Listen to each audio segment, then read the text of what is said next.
Bom, gente, está entrando no ar Afro Podcast News e hoje nós estamos com uma visita muito importante para o Partido Afro, para todas pessoal aqui da matriz africana, enfim, nós estamos aqui com o nosso querido Marcelo Lage, um empresário de Nova Iguaçu, ex-vereador, né, e está vindo a candidato a deputado estadual pelo Agir.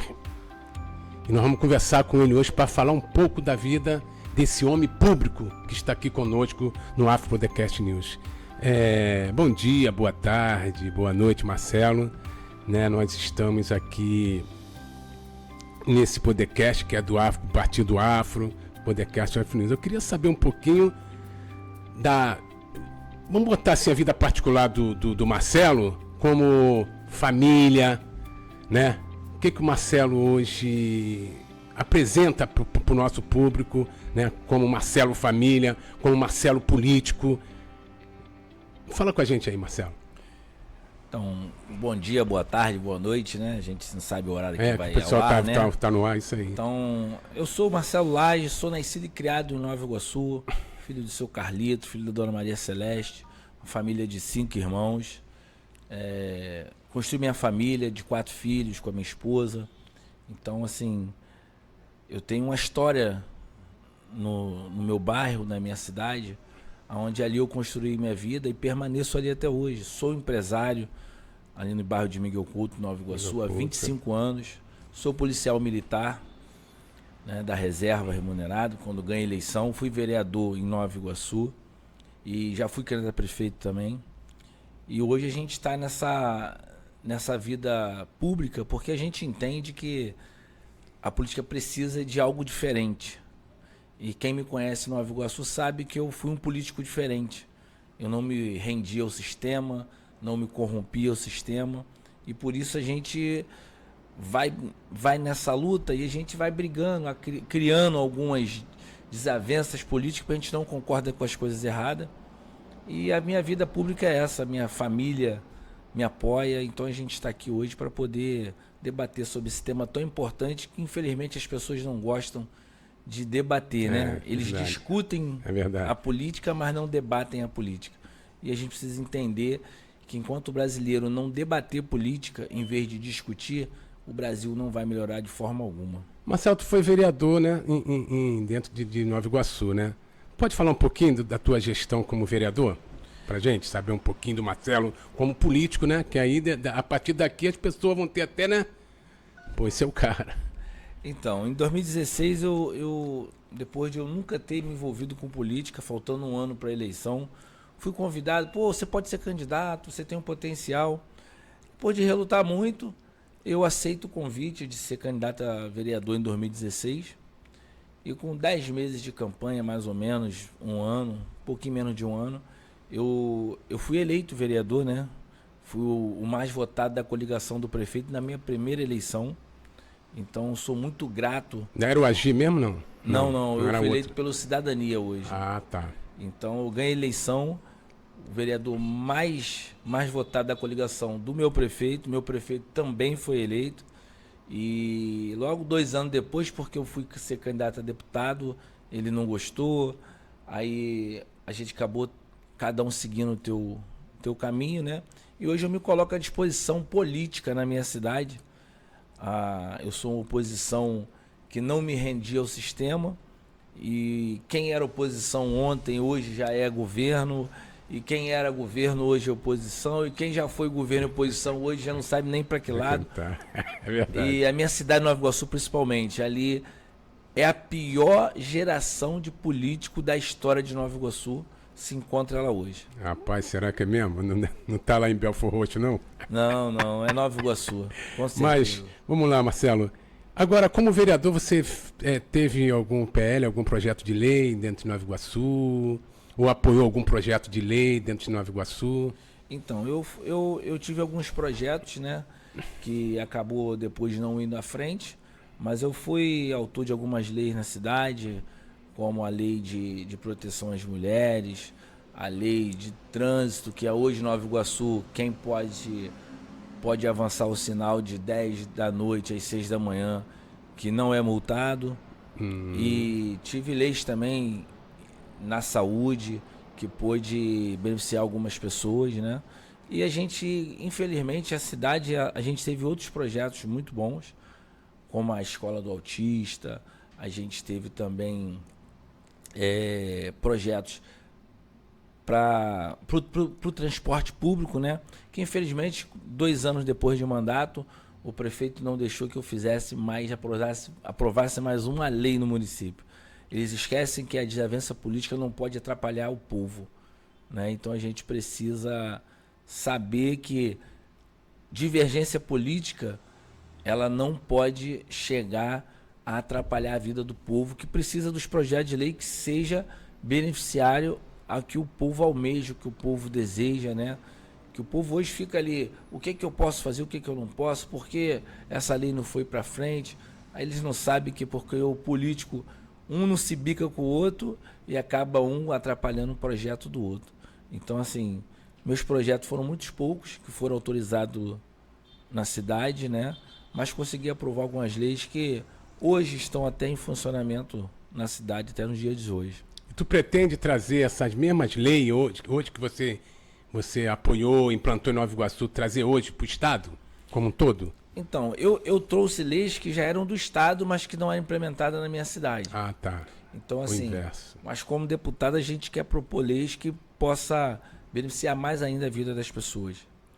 Né? A gente tem e assim, eu preciso ter o apoio do governo, que a gente pretende ganhar a eleição. E a gente fazer promessas vazias hoje para a população é muito difícil. Porque a gente coloca um monte de coisa no nosso plano de governo, nosso projeto lá de mandato, né? Mas quando chega no mandato a gente não consegue executar aquilo. Então eu vou colocar no papel, né, aquilo que eu tenho em mente, que pode ser bom para as pessoas. Como eu tenho um projeto que eu vivo na pele hoje, eu tenho uma filha autista, né? Então eu tenho um projeto de a escola do autista, onde a criança ela vai ingressar na escola de manhã cedo. Ali ela vai estudar, vai ter as suas terapias, ela vai ter o seu mediador para quem precisa. E a gente vai também, depois da aula, tratar com terapias essas crianças, porque ela vai ter que ser acompanhada por laudo médico.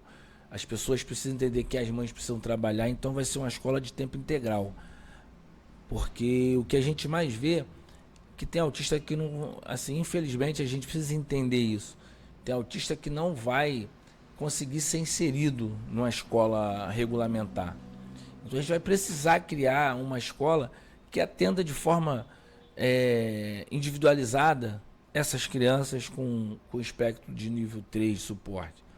Porque ela, às vezes ela tem a sensibilidade da audição, a outra na questão alimentar, a outra na questão da agressão.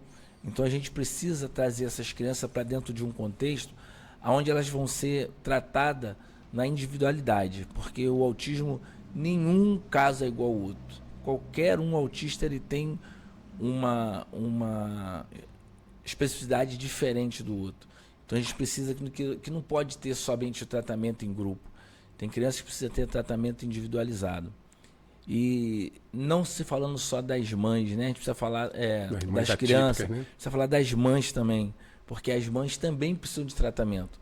E a escola do autista ela vai ter essa parte onde vai ter o espaço para a mãe poder ter o tratamento psicológico, para que ela possa ser ouvida por um profissional da área, para que possa estar auxiliando ela, porque ela vai observar a criança na escola, esse profissional, e depois vai ter a oportunidade de observar a mãe também, como a mãe se comporta, como a mãe precisa se comportar dentro de casa com essa criança, porque hoje está todas as mães atípicas e pais, né, perdidos no que eles têm que fazer. Agora, tu não acha, Marcelo, que hoje essa questão do autismo está uma questão muito sendo comentada e falada? Inclusive, eu entrevisto muitos candidatos, todos eles falam sobre a questão do autismo. Tu acha que você eleito, vocês vão ter que sentar para formar uma bancada? Porque, por exemplo, se você fizer uma lei do autismo, né, lei sobre o autista, tem outro deputado que quer fazer também, tem outro que quer fazer, tem outro que quer fazer. Como é que tu acha que vai lidar isso dentro da Câmara da Alerj? Como é que vocês vão fazer isso? Porque ainda tem um problema que a Alerj hoje precisa se afinar em torno dos representantes que nós vamos ter, né? Que nós tivemos uma Alerj muito ruim, com pessoas fazendo coisas muito erradas, mas a gente vai tentar renovar hoje a Alerj, através de vocês que são novos, pessoas que estão vindo. E como que você acha que vai lidar essa situação dentro da Alerj para ter liderança, para montar um projeto que todo mundo quer? Como é que você vai? Então, hoje eu vejo vários políticos levantando a bandeira do autismo, né? Como eu disse, eu não levanto assim a bandeira só do autista, eu levanto de toda criança com deficiência, né? Tanto o surdo, o mudo, o cadeirante, o autista, o TDAH e várias outras crianças que têm necessidades especiais, né? Que precisam desse tratamento. E assim, hoje, pensando no que a gente precisa executar, a gente tem que parar de criar leis que hoje não servem para nada. A gente precisa se juntar hoje como deputados e fazer já cumprir essas leis que já estão em vigor e que não são cumpridas, que é o tratamento precoce, que é o laudo simples, né, para um autista, para ele poder a mãe que precisa receber o BPC Luas, os pais que precisam dessa verba para ajudar, porque a mãe não consegue trabalhar. É muito difícil hoje só encontrar uma mãe de autista que trabalhe. Ela tem que abdicar do tempo dela para cuidar da criança, né, para que ela cumpra aquelas terapias que não consegue. Então ela tem que ficar buscando de canto em canto ali, vai nas clínicas, vai nessas unidades terapêuticas que não consegue o atendimento. E acaba que ela fica cansada. Ela mesma também precisa do tratamento, porque ela fica tão exausta, tão desgastada, porque ela não consegue dar para o filho o que ela sonha, o que ela precisa, que ela acaba entrando em colapso também. Então, assim, eu não estou aqui para criar lei nenhuma mais. Eu acho que se tiver que criar, vamos criar, mas que seja de um contexto que seja benéfico realmente. Mas o que eu vou lutar lá é para que as leis que já existam, elas saiam do papel.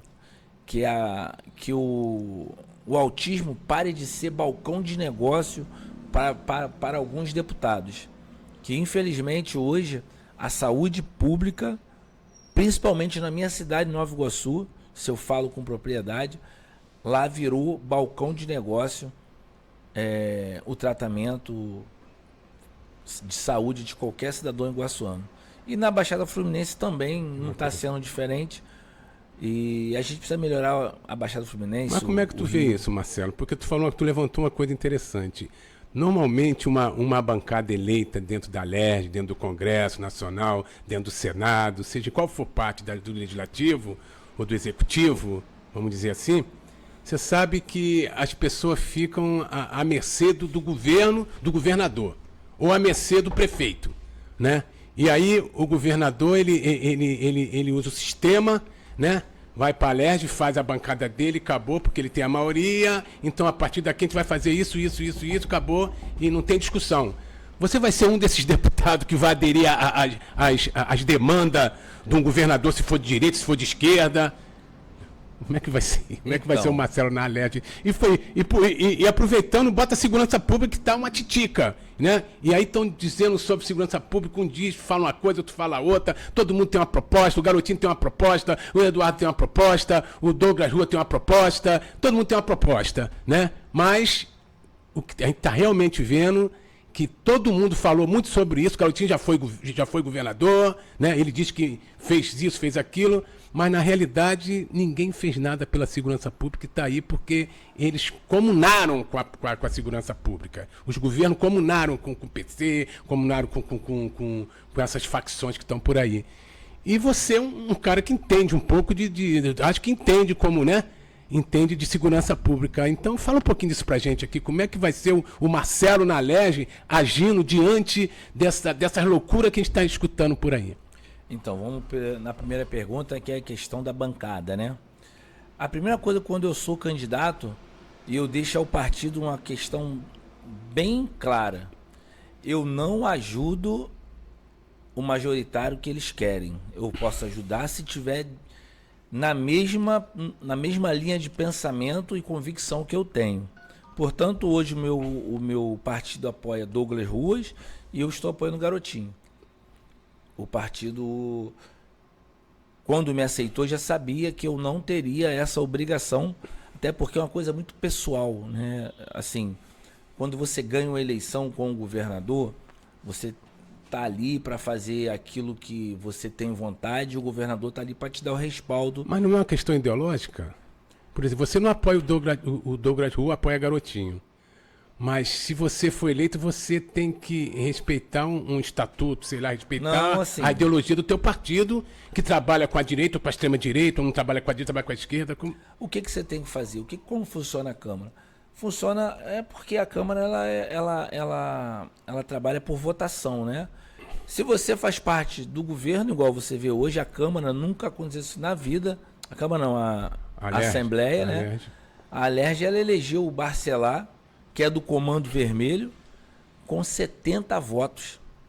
Não teve um voto contrário ao presidente da Assembleia. Então, assim, eu não sou esse tipo de político que eles vão me comprar para poder votar. O que aconteceu ali foi isso, foi compra de deputados para eleger Rodrigo Barcelar. Então, assim... Então, na realidade, tu não vai prestar esse serviço na Alerj. Não, o meu serviço vai ser em prol da população de bem. Da população que acorda 3 horas, 4 horas da manhã e pega o ônibus e o trem lotado e sai para trabalhar e não tem nem tempo de saber quem é o político que ele vai votar.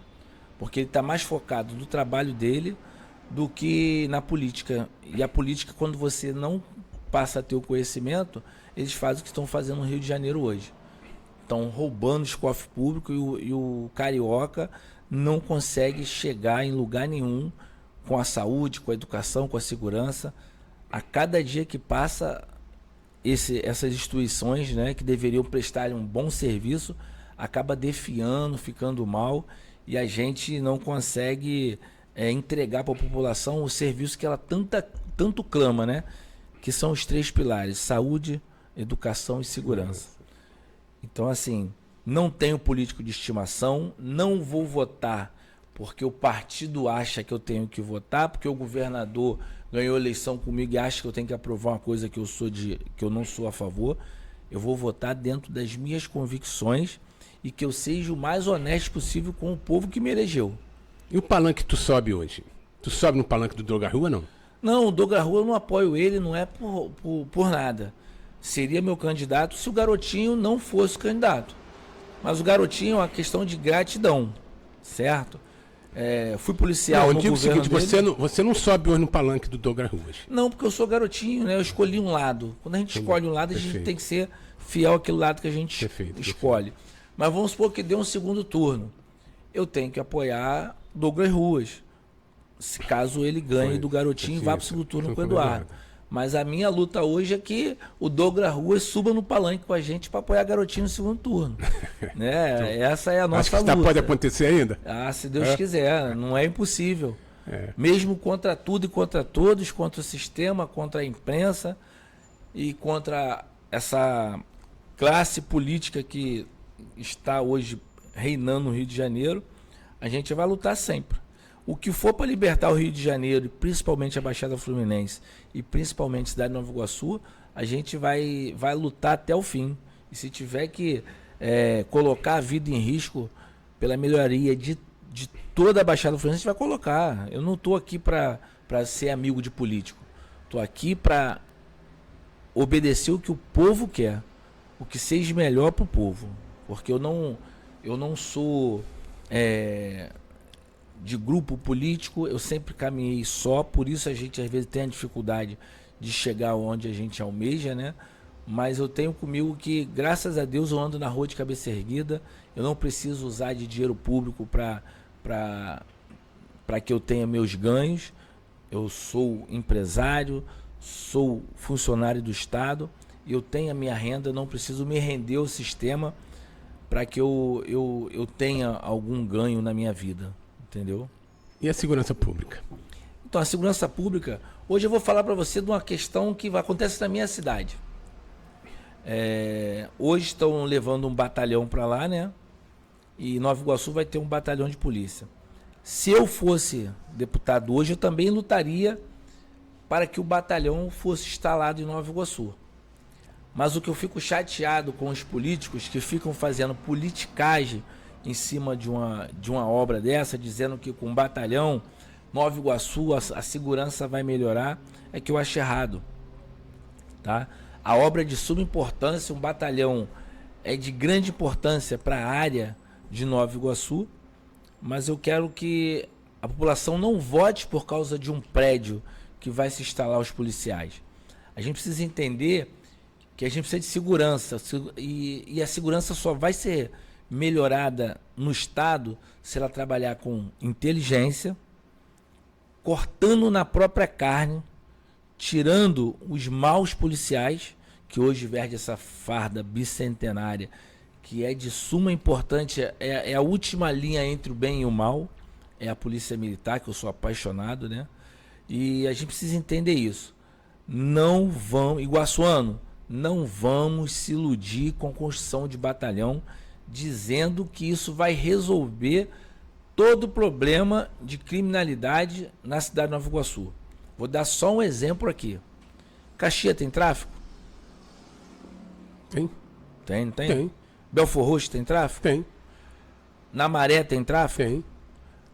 Na Vila Kennedy tem tráfico? Tem. Então, já está provado que batalhão não acaba com criminalidade. Né? Porque se a criminalidade fosse a questão da unidade policial, não teria tráfico nessas localidades. E a vergonha maior é que a gente tem um batalhão dentro da favela da Maré que não pode nem abrir o portão de trás, que se abrir o portão de trás, os policiais são alvejados na mesma hora pelos marginais da lei, né? Então eu quero dizer a você, cidadão iguaçuano, que não se iluda. É necessário o batalhão, é uma obra de suma importância, mas a gente só vai diminuir a criminalidade em Nova Iguaçu com oportunidade para quem precisa, com inteligência na polícia militar, com muita educação, muita inclusão. A gente precisa incluir esses jovens no primeiro emprego, dar uma base institucional, né, de educação, para que essas crianças possam desenvolver uma profissão, e assim ao longo dos anos a gente vai melhorar a segurança pública. Agora não adianta só entrar na casa do favelado e invadir, botar o pé na porta. Muitas das vezes morre o inocente, porque a polícia hoje ela não previne, ela reprime. E quando a gente está reprimindo é porque está tudo errado. Então a gente precisa trabalhar na prevenção do crime, para que não ocorra esses efeitos colaterais, né, de morrer inocente, morrer policial. E a gente investir em tecnologia, inteligência, e começar a descobrir e colocar na rua os maus policiais. Mas tu não acha que a polícia tem esse setor de inteligência, tecnologia? Ela não tem isso hoje, a polícia? Ela tem, mas não funciona, não é empregada, né? Prova é aquela guerra que teve na Maré, né, onde mataram 100 e poucos marginais. Não dizendo que não tem que matar, entendeu? Mas eu acho que deveria ser feito de forma mais... Porque assim, matou 100 e poucos marginais e eu perdi, acho que 2 policiais, um ficou paraplégico, então já não valeu a operação. Eu coloquei a vida de vários policiais em risco, aonde alguns perderam a vida. Mas aquilo não veio de cima, Marcelo? Não veio do governador para... Sim, então. Aí eu vou tirar uma dúvida para você. Quer dizer que para entrar na Maré, com a força policial, eles mobilizaram o BOP, a Polícia Civil, a CORE, várias unidades policiais para ir lá fazer aquela operação. Não que eu seja contra a operação, não. Eu estou dizendo nada disso, não. Estou falando de que eu perdi alguns policiais e alguns estão paraplégicos. E como fica a família desses policiais que estavam no front lá? O marginal que se dane, ele tem que morrer mais. Só que desde o momento que eu coloco a vida do meu policial em risco desta maneira, aí para mim já não serviu. Porque se você for puxar nas redes sociais, há um mês antes da operação, estava lá em cima do Complexo do Alemão, jogando bola, o senador Romário e o governador Cláudio Castro. E não houve um disparo de arma de fogo para ele chegar lá em cima. Essa eu não sabia. Não sabia, não? Essa eu não sabia. Isso. Não. Então, assim, como que o governador chegou lá em cima e foi jogar bola na quadra? Como que o senador da República foi lá em cima do Complexo do Alemão jogar bola com futebol? Você entrar em qualquer comunidade numa quadra daquele tipo, vai estar cheio de marginal fortemente armado. Quer dizer com isso, Marcelo? Eu quero dizer que o Cláudio Castro representa o Comando Vermelho, que o Barcelar foi preso porque representa o Comando Vermelho, e 90% da Alerj hoje é envolvida com a organização criminosas. Agora, interessante essa colocação que você faz, Marcelo. Mas o Douglas Rua representa essa galera, que então, é PL. Essa é uma dos motivos que eu não posso acusá-lo, né, de que ele tenha participação, porque eu não tenho prova, só estou dizendo que a mídia divulgou, tá? E o que eu estou dizendo aqui do governador e do Romário foi porque foi divulgado nas mídias e muitos foram obrigados a retirar, porque houve alguma pressão ali de alguns podcasts, alguns grupos que tinham essa divulgação com fotos, rapidamente foram tirados. Mas assim, o Douglas Rua, ele é o candidato do Flávio Bolsonaro no Rio de Janeiro. E eu provavelmente eu posso estar apoiando ele no segundo turno, se caso o Garotinho não consiga vencê-lo, ou ele vai estar apoiando a gente, se o Garotinho ganhar dele. Então assim, são as únicas duas candidaturas no Rio de Janeiro que você possa ver o Marcelo Lage apoiando.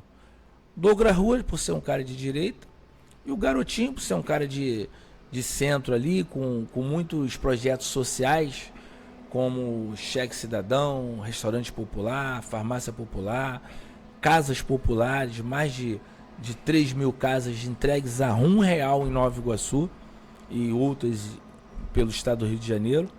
Então, o que o Marcelo Lage tem a dizer hoje é que só existe duas candidaturas que eu possa estar apoiando. A primeira é Garotinho, que eu declarei o meu apoio a ele. E a segunda, caso a gente possa ter um segundo turno entre Eduardo Paes e Douglas Ruas, estarei apoiando Douglas Ruas porque é o candidato da direita. Não, mas o que eu estou querendo dizer, Marcelo, é que, por exemplo, quando você fala que não vai apoiar o Douglas Rua agora e vai apoiar o Garotinho, porque você está entendendo que o Garotinho tem um programa de governo que atende à necessidade do povo, tem um programa de governo que satisfaz você por ver nós temos a história do Garotinho, né? Mas quando você entra no Douglas Rua, cria um probleminha. Porque o Douglas Rua é ligado ao PL, é ligado ao cara da Câmara lá, como é dele, o Bacelar, é ligado a PJ, o HPJ, como é o nome do cara? É o Cláudio Castro. Cláudio Castro. O TH Joias. TH Joias, é ligado a esses caras são tudo ligados. Tu acha que o Douglas Rua, ele vai ter uma posição diferenciada se ele fosse, por ocasião, ele for pro segundo turno, que eu não acredito que vá, tô sendo sincero, não acredito. Acredito que Garotinho vá pro segundo turno. E tu acha que se ele for, ele vai ter uma posição diferenciada disso, Marcelo? Então, a gente precisa acreditar que quando você está dentro de um contexto político, você é obrigado a estar igual ele, foi secretário de governo, né, secretário das cidades do estado do Rio de Janeiro, onde caminhou várias obras aí, segundo ele, no estado. Então ele faz parte de um grupo político. Se a gente for colocar o Flávio Bolsonaro, também estava com o Barcelar. Infelizmente, na política, você vai se aproximar de pessoas que você não imagina o que elas fazem na sua vida pessoal, né? Então foi o que aconteceu com o Flávio, aonde o Flávio, quando conversou com o Barcelar, ninguém imaginava que ele tinha envolvimento com o Comando Vermelho. A gente precisa entender que eu te conhecer e trabalhar com você não quer dizer que eu faça a mesma coisa que você faz. Então, até que prove ao contrário, eu não posso atacar o Douglas Ruas nessa questão de envolvimento, porque até hoje nunca houve nada, porque se tivesse também já tinha algum comentário. Eu só não vou com o Douglas Ruas porque eu tenho um governador, que eu sou grato por ele, e eu me aproximo mais das suas propostas de governo nesse primeiro momento, que é o Garotinho. Então, como eu te falei, seriam os únicos 2 candidatos, independente de que ele estava junto com o Cláudio Castro, igual o doutor Luizinho estava junto com o Cláudio Castro. O vice-governador da minha cidade era o vice do Douglas Ruas e hoje ele está ajudando o Eduardo Paz. Então, assim, eu procuro usar assim, a minha régua para medir muito das atitudes pessoais, não do grupo político que aquela pessoa pertence. Mas tu não acha que esses caras estão pulando fora por causa desse grupo político? Não, os da minha cidade que pularam fora foi por causa da benécia do dinheiro público. Porque eles não querem perder a eleição. O doutor Luizinho é um exemplo disso, né? O doutor Luizinho é um exemplo disso, né? Ele não quer perder, né? Então por isso vai, então, o Eduardo Paz provavelmente, se é o cara que está na frente para ganhar, vou ficar com o cara, porque se ganhar eu continuo a minha... Isso, né? Aí. O doutor Luizinho, ele aparelhou a saúde, o sistema de saúde do estado do Rio de Janeiro e principalmente de Nova Iguaçu. Hoje, na minha cidade, ele decide quem nasce, quem adoece, quem tem o tratamento e quem vai morrer. Porque ninguém consegue nada em Nova Iguaçu, exame algum, se não for através dos políticos da minha cidade. Se você for no posto de saúde, eu preciso de uma ressonância. Procura o vereador lá, procura o deputado. Então você tem que acabar, você tem que chegar no posto de saúde e ser atendido como qualquer outra pessoa. Não pelo teu conhecimento político. É isso que a gente combate o tempo todo. Como eu sou de esquerda, tá? Eu sou de esquerda, eu sou no Partido Afro, que o Partido Afro, ele hoje, ele abraça as pessoas que sejam branca, negra, mas que acolhe a pauta antirracista, né? Por exemplo, a gente está com você, direita, né? E eu creio que o Partido Afro é esquerda, mas tudo bem. Então, a gente não faz essa diferença, e sim é a pessoa em si. Por exemplo, hoje eu apoio um federal, que ele é direita também, o Onassis. O Onassis é do Avante, mas o Onassis é meu amigo. Eu apoio ele porque eu sei que dele eu vou cobrar. As pautas antirracistas tu vai ter que votar a favor da gente. Não, tá tranquilo. Mesmo que tu debata com teus correligionários lá, com teus políticos lá, mas a pauta racista você tem que comprar essa briga nossa. Não, tá tudo bem. Tu vai comprar a briga da pauta antirracista? Então, eu me considero um político de direita, mas o meu comportamento da vida pessoal, ele não tem nada a ver com direita, né? Porque eu gosto de governar para as pessoas pobres, eu gosto de ter assistência social, eu acho que as pessoas precisam ser mais respeitadas, né? Então, quando você coloca, que você é um político de direita, aí você as pautas da esquerda, eu me coloco na direita, mas as minhas pautas, ela é contra essa doença, escala que é 6 o por 1, racismo, né? Escala 6 por 1, por favor, é contra. 6 por 1? É. Eu sou contra, prefiro 5 por 2, né? Reparações que a gente está pedindo no Congresso. Porque, assim, mesmo eu sabendo que eu sou empresário, tenho meus... Eu acho que... porque eu estou me dando com empresário. Assim, eu prefiro a escala 5 por 2 porque eu tenho que me colocar na questão da maioria das pessoas. Eu que tenho que me adequar à legislação que vai beneficiar a maioria dos brasileiros. Então, eu entendo que é necessário, a gente sabe que... Eu já trabalhei, assim, já acordei de madrugada, já peguei 3 conduções para ir trabalhar até meus 20 e poucos anos. Depois que eu entrei para a polícia, não, mudou um pouco, eu trabalhava por escala, né? Mas hoje, 60% da população acorda 4 horas da manhã para pegar o ônibus lotado. E ela trabalha de segunda a sexta, ou segunda a sábado, e quase não tem tempo para a família, para fazer uma viagem, para ter um lazer. Então, eu sou a favor. Se eu fosse hoje um deputado federal, o meu voto seria pelo fim da escala 6 por 1 e a favor da escala 5 por 2. Porque eu não tenho que pensar em mim como empresário. Eu tenho que pensar no meu vizinho da esquerda e da direita e das pessoas que mais precisam melhorar de vida. A minha pauta é dos mais carentes, é das pessoas que estão em vulnerabilidade alimentar, de saúde, de segurança, de educação. Então, as minhas pautas são essas. Mas tu não acha que a escala 6 por 1 traz isso para o trabalhador? Mais descanso, mais... Não, é o fim da escala 6 6 por 1. Isso, que ela vai passar a ser 5 por 2. Isso aí. Então eu sou a favor da escala 5 por 2. Aí porque às vezes as pessoas falam assim, você é a favor da escala 6 por 1? Não, a escala 6 por 1 ela já existe. Não existe. Você trabalhar 6 e é o fim da 1. escala 6 por 1, isso aí. É o fim da escala 6 por 1. A pergunta que tem que ser. Isso aí.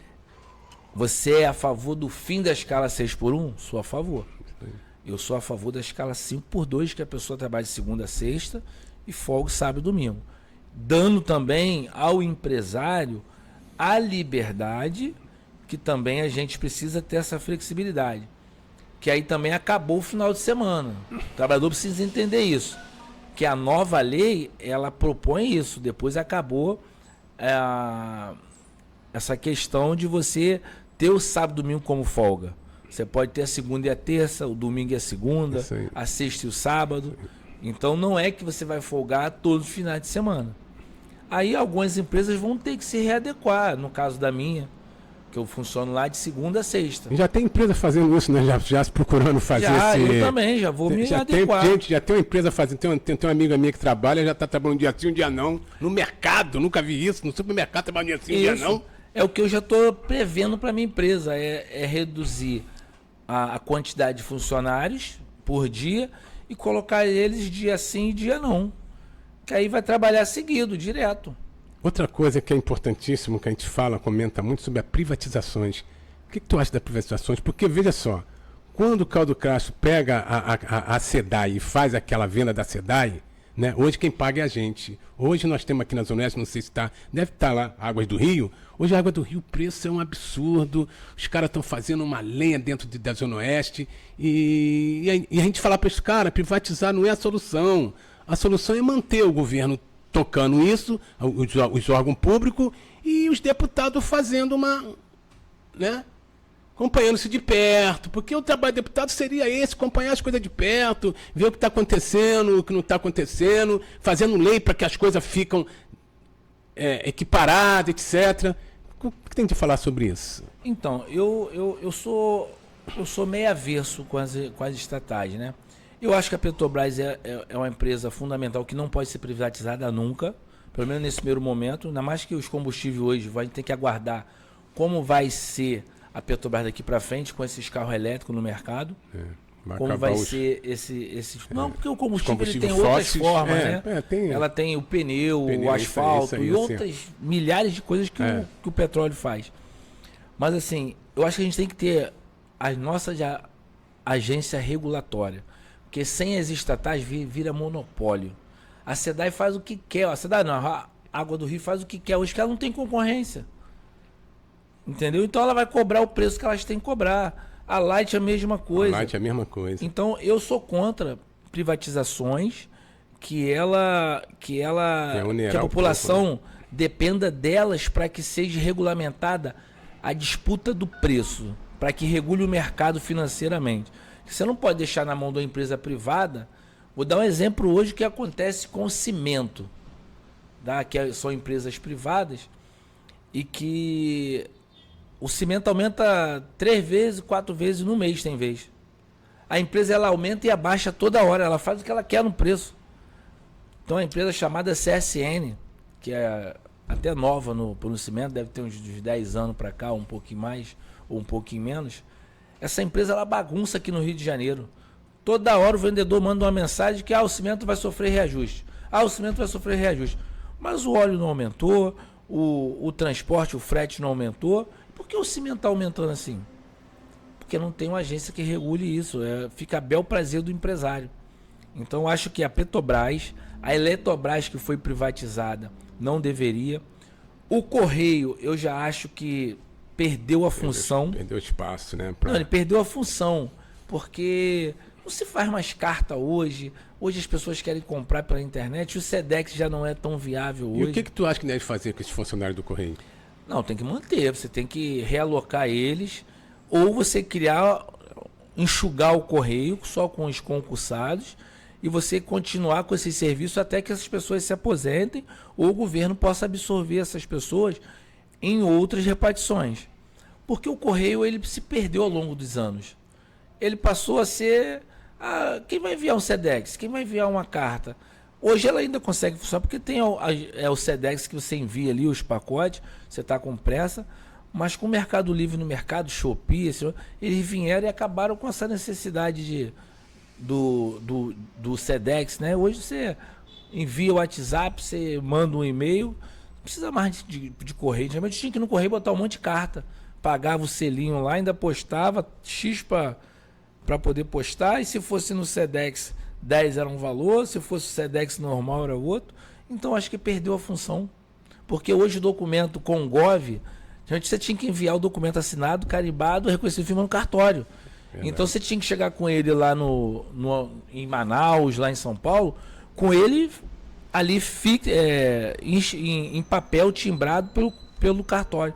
Hoje não, você vai lá, você manda lá, você bota no Gov, você já assina eletronicamente, o cara vai lá, baixa o aplicativo, vai lá, assina eletronicamente pelo Gov e acabou esse problema do correio. Que você só conseguiu. Você não ia pegar um avião para ir lá em Manaus levar o documento, você ia enviar no correio. Então o correio hoje eu preciso, assim, não que eu sou a favor do fim do correio, mas para mim é uma empresa que está ficando obsoleta. E a cada ano que passa é dívida atrás de dívida. Ou para por ali, reorganiza, que o governo botou não sei quantos bilhões aí no correio. E já está dando prejuízo de novo. A gente precisa entender o que precisa ser feito com o correio. Lógico que a venda eu não acho um mau negócio, mas eu também não entendo, não tenho essa autoridade para falar se seria bom ou ruim. Se eu fosse deputado federal, eu votaria naquilo que fosse melhor para o povo, para que o dinheiro do povo não seja jogado fora igual está sendo jogado lá. Agora eu vou entrar numa polêmica com você, Marcelo. Nós estamos com um governo, com dois governos, né? Duas majoritárias, que é o Lula e Flávio Bolsonaro, isso é indiscutível. Ninguém vai ser os dois.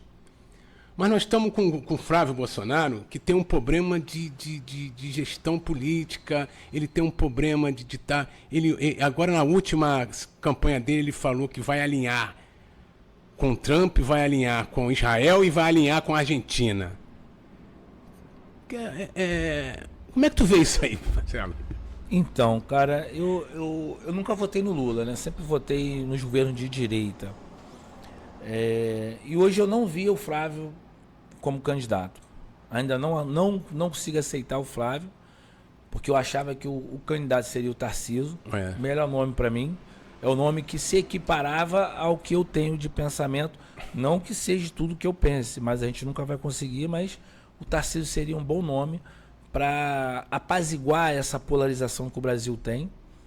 Mas tu acha que o Tarcísio vem para 2030 com mais força? Isso aí é muito longe, né? Eu acho que ele tem que ganhar a eleição lá agora e ver como vai reagir os próximos 4 anos de governo. Mas segue o teu raciocínio que você estava falando. Então, assim, o meu candidato seria o Tarcísio. Mas, assim, eu tenho muitas coisas contrárias ao Flávio, né? Principalmente a esse posicionamento de Estados Unidos, Israel, Argentina. Eu acho que a gente tem que resolver o nosso problema dentro de casa. A gente não tem que ir lá ficar fazendo fofoquinha com um governante vizinho ou de outro continente para vir ajudar aqui ou se meter na política aqui. O pai dele teve oportunidade, ganhou a eleição com tudo isso que está acontecendo aí. Infelizmente o povo não quis, a gente tem que aceitar. Então a gente tinha que estar hoje unido à direita para que a gente pudesse voltar ao mandato. Mas infelizmente a direita ela vem defiando. Ela não está unida, né? Tu vê que Caiado está saindo candidato, Zema sai candidato, né? O Malafaia não está subindo no palanque do Flávio, a própria a menina lá, a mulher do cara, não está subindo, o Nicolas Ferreira não subiu. Cara, eu falei assim, caramba, o que está acontecendo com a direita? O problema está dentro de casa, né? Já começou com a Michelle Bolsonaro. Michelle, isso. Assim, eu fico imaginando o que essa mulher passa na mão desses caras. Porque para ela fazer o que ela fez e vir a público falar que tinha sido maltratada pelo Flávio, depois ela veio a público dizendo que se acertou, e tu vê que é desconfortável ela estar no mesmo lugar que ele. Ela não está, então, né? assim, no lançamento da campanha ela não foi, não é isso? Ela não estava. Não, ela não estava, mas ela foi lá, fez um pronunciamento com ele, né? Então, assim, eu acho ela melhor nome do que ele. Para mim, a Michelle seria um nome melhor do que o Flávio. Mas eu acho que o clã da família só acha que o mandato tem que passar somente nos filhos. Então não quer abrir esse leque de poder para outros políticos, né? Tu acha que acaba, se por acaso o Flávio perder essas eleições, acaba esse clã da família dele? Acabar o clã não, mas eu acho que a direita vai ter que se repensar, se reorganizar. E aí eu acho que o Tarcísio é o caminho para poder absorver toda essa demanda que vai ficar insatisfeita com o Flávio. Que o Bolsonaro é uma coisa, o Flávio é totalmente diferente. É verdade. Então, assim, eu acredito que a gente possa disputar a eleição, né? Mas hoje eu prefiro olhar nos bastidores e ver o que vai acontecer. Hoje, nesse primeiro turno, tu tá votando em quem? Se eu até o dia 4, até o dia 3, né, de madrugada, o meu voto será no Caiado ou no Cury. Hoje eu não voto no Flávio por causa dessas brigas deles internas aí. Então, se a direita tivesse um nome melhor, eu estaria lá. Mas hoje eu prefiro votar ou no Caiado ou no Cury, que é pelo que eu vi ele falar, pelo que o Cury demonstrou nos seus planos de governo, fala bem e se posicionou de uma maneira que eu concordo politicamente com ele. Pô, legal, Marcelo. Foi muito bom ter você aqui no Afro Podcast News. Agora, pede teu voto aí pra essa galera, né? Fala aí com o teu número. Fala aí. Dá teu recado pra essa galera aí. Primeiro eu vou dar o recado que é para o pessoal. Dá o link também. Afro, né? Dá o link também das tuas redes sociais, tá? Pedi pro pessoal lá no Instagram, @Marcelo Lais Oficial. Vocês possam me seguir lá. E deixar claro pro senhor aqui que o Partido Afro pode contar que eu serei um defensor das suas pautas, das pautas negras, das pautas afro, né, da religião de matriz africana, de qualquer... Eu até esqueci, qual é a tua religião? Eu sou católico. É católico. Sou de uma família católica. Eu não sou praticante, né? Só fui batizado. Eu não frequento nenhuma religião. Vou em todas, né? Frequento...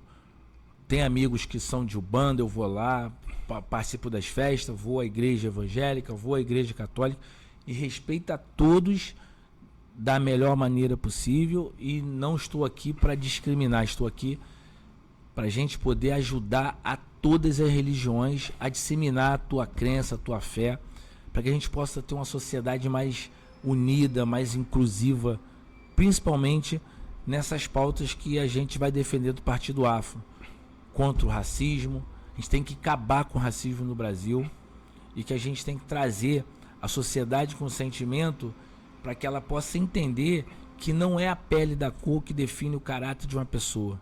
São as atitudes que vai dizer quem sou eu e quem é a outra pessoa. Legal. Então é isso. Então, para deputado estadual, né? Para deputado estadual, dia 4 de outubro, é 36444, Marcelo Lages, para a gente poder transformar o Rio de Janeiro e acabar com essa corja de político que só vem roubando o erário público no estado do Rio de Janeiro. Falou, obrigadão, Marcelo Lages. Chegamos ao final aqui do nosso Afro Podcast News. Lembrando a você que você pode estar compartilhando, né? Nós estamos aqui com as redes sociais do Marcelo Lages, está colocando aí, né? Vai estar tá aqui na agenda aqui. Na legenda, desculpe, está aqui na legenda, né? Temos também o YouTube do Afro também, temos aí o Facebook, enfim, está aí na legenda todas as redes para vocês entrar, compartilhar, falar, conversar, tá bom? Então, fique na paz do nosso Jesus e nós voltamos no próximo Afro Podcast News.